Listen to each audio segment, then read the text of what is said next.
Watch what I refuse to engage actually does in a toxic person's hands. They attack first, they land the blow, then they declare the topic closed. The boundary isn't the fence that they've built around themselves, it's a cage they've put you in. That's a performance for the audience. They get to be the reasonable one, the one who refuses to engage with all the drama, and you get cast as the drama queen or king.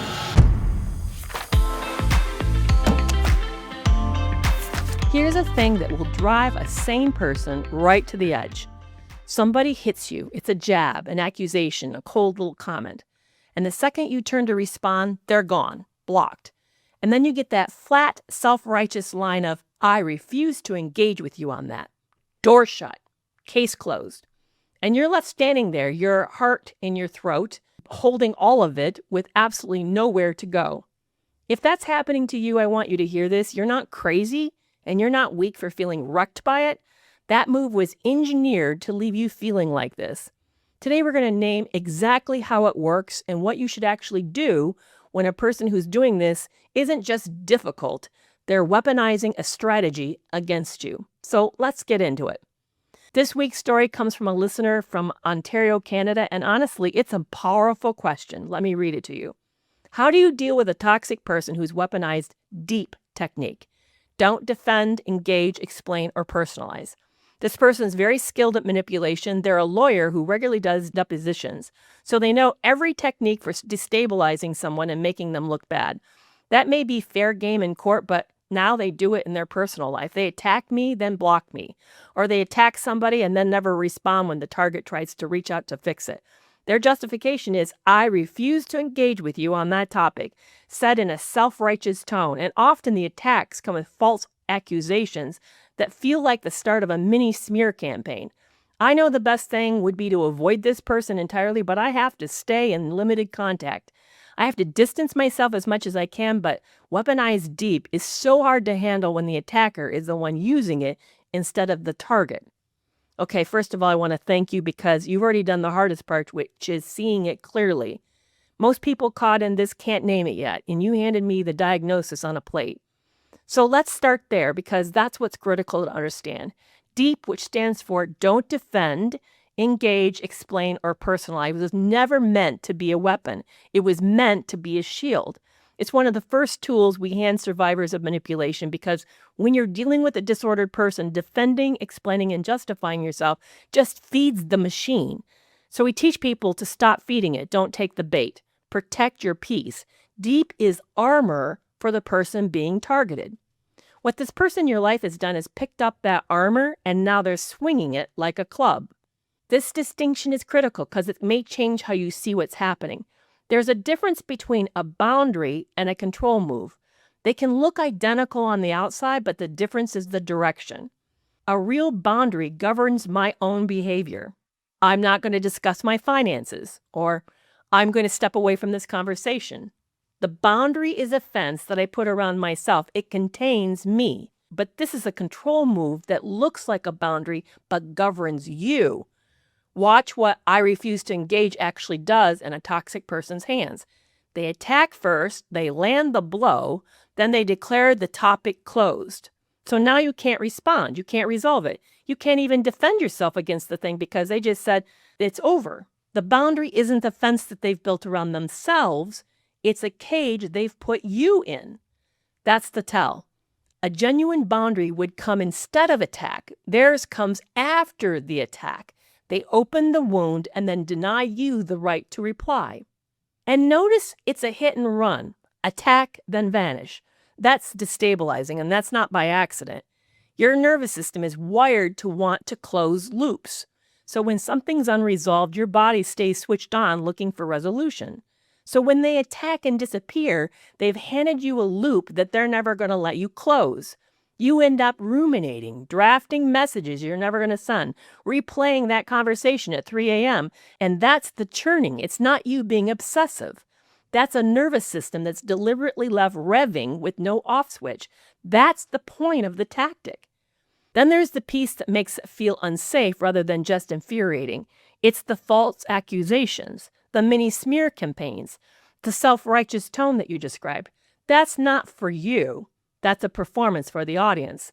The moral high ground is being staged for whoever's watching. Mutual friends, family, colleagues. It's reputation management. They get to be the reasonable one, the one who refuses to engage with all the drama, and you get cast as the drama queen or king. So let's be precise about what you're dealing with, and it's not just one thing, it's a stack of things. It's an attack, a preemptive shutdown of accountability, a moral costume, and reputational damage, all in one move. And no wonder it lands so hard because it's been built to.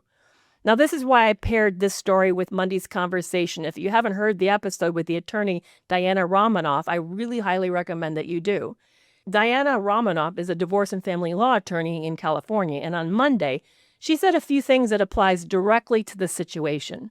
The first is how a person behaves in conflict when it doesn't go their way, and what that says about who they actually are. Diana even talked about watching how her now husband behaved during a breakup, because that was when the real person shows up. The refusal to repair is the answer. You keep reaching out, trying to solve it, and every time they won't. That's not a locked door that you need to keep knocking on. That's the information. They're showing you exactly who they are over and over, and you're waiting for a different person to answer. Second, and this is the one for it's just how they are at work defense. Diana says people show up everywhere the way they are. There is no special version of that person that only exists in the courtroom. The self that destabilizes a witness on the stand and the self that attacks you and blocks you, that's the same self. They're not in lawyer mode. That is the mode. They're just running a deposition where the witness didn't consent and there's no judge to object to it. And here's the practical gift that Diana gave us. Because you told me you can't go no contact, she talked about how to handle litigious post-separation abuse. And one of her moves was beautifully simple. Welcome the paper. Download every email. Let everything they send you become part of the record. She literally won sanctions by turning the other side's own behavior into evidence. I want to hold on to that because that can be your play too. So I want to show you that I'm not just talking about a textbook. My ex did the exact same thing. He would start an argument, act like an expert and say insulting things and then go storm off. And at first I would write reams of letters desperate to be heard only to have him double down. Then I started to pay attention to what he said despite its unfairness and knowing that he was giving me the keys to the way that he thinks. And at the end of the relationship, I stopped explaining and defending and instead I engaged on his terms with his own words. I announced and then disengaged. What I remember most from being on the receiving end of someone like this wasn't the individual attacks. It was the crazy making of never getting to finish the conversation, the way the ground moved every time I reached out. I'd walk away from an exchange more confused than I walked in, and I'd think, what's wrong with me that I can't handle this? There's nothing wrong with me, and there's nothing wrong with you. When you're dealing with someone like this whose entire skill set is controlling the frame, deciding what gets discussed, when it ends, and who looks bad, of course you feel destabilized. That's not a character flaw in you, that's the evidence of their strategy. The deepest cruelty of this pattern is that it exploits your good qualities, your willingness to repair, your assumption that if you explained it just right, that it'll get resolved. It's your conscience. They're all the things a manipulator are counting on. And a survivor has to grieve a little, learning that not everyone is playing the same game as you are. Okay, so you have to stay in limited contact, and so just leaving isn't on the table.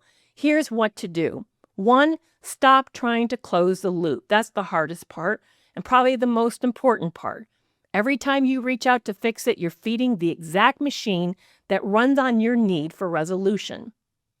When you stop chasing the repair, the tactic loses its fuel. I know it feels like giving up. It isn't. It's refusing to keep knocking on the door that they've shown you they're never going to open. 2, reclaim deep for yourself, correctly this time. Don't defend against false accusations to them. That feeds the smear campaign. Don't explain yourself to someone who's already decided the verdict. Don't personalize, I refuse to engage. That's a script they're running, not a truth about you. The armor was always yours. Take it back. Wear it the way it was meant to be worn. 3, do what Diana did. Document. Since you can't go no contact, there are false accusations flying around. Get those interactions into writing whenever you can. Move things to email or text. Get them off the phone or off of in-person where you can't manage it. There's no record, so it doesn't depend on your memory or your word against theirs. Keep it. Don't perform it. Don't threaten them with it. Just quietly build a record. And if this ever touches something formal like legal, workplace, or custody, you'll be glad that it exists. And if it never does, the record still protects your own reality where they've tried to rewrite it. 4, handle the smear campaign with consistency, not rebuttal.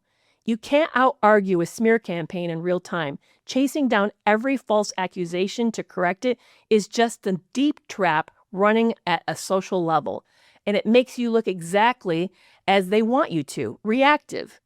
What actually beats a smear campaign is time plus consistency. You stay calm, brief, and the same person every time, and you let the pattern speak. The people who matter will watch this play, and they will see it. Correct the record factually and briefly only when it counts, something legal or something at work. Elsewhere, let it go. Their performance ages badly on its own. 5, keep contact transactional and on your terms. Write down when you can, short answers on your schedule, not in the heat of their attack, because the moment right after the jab is exactly when they want you to react. Give a low information diet like facts and logistics. Done. No feelings for them to weaponize, no explanations to twist. And 6, close your own loop without them. Since they will never give you resolution, you're going to have to give it to yourself. So say it to a trusted friend, or maybe write a letter you'll never send. Say it here, into the void, to me. Your nervous system needs the loop closed, so close it where it's somewhere safe, because you already know they're not going to do it for you. I want to thank you for asking me this question. You saw it clearly enough to name it, and that clarity is going to help you get through. You're not dealing with a misunderstanding. You're dealing with a strategy that stops working the second you stop playing the assigned role. So protect your record, protect your peace, stop knocking on the door, and let them perform their innocence to an audience that over time will hopefully stop believing them. And if something landed to you, or maybe you have a person in your life who's attacking you like this, who just vanishes behind a boundary, email me about it at clients@kerrymcavoyphd.com. And thank you for this trust. And I'll see you back here on Monday.